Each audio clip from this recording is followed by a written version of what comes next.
veng chuka lan thale me kan itu na mani kan video mak lo siam zoi ya macam kan kong chuka tanin number 2 heti anga chuka number 2 te kan to first gear man ker ngai lo itu kan antina auma masa heti anga chuka chukula hi chonin coba kan gear man ang che ta hi chon gear na tan chho the don no rum sima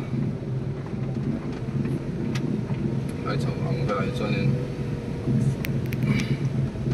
coba kan man ang che first gear tan turani so gear tan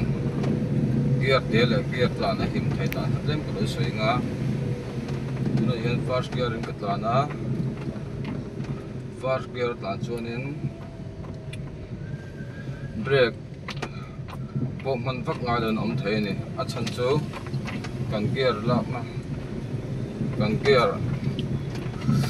le na chen gear pinin kha lo len ta ka kan motor ke li rati mo nga brake sama lu tu kha aveng thei ni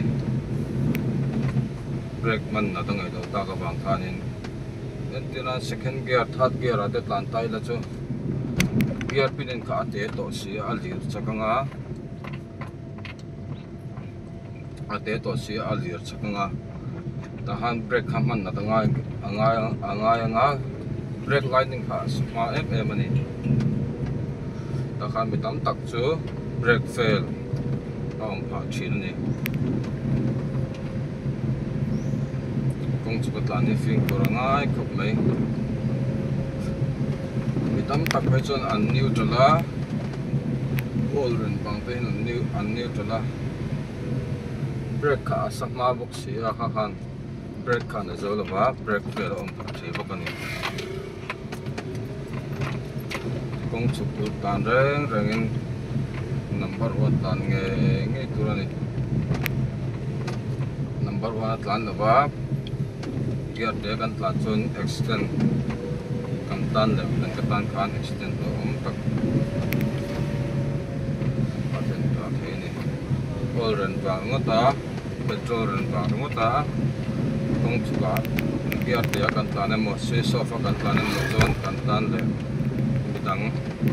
kong mang ba tu tan khan a him lo thei em ani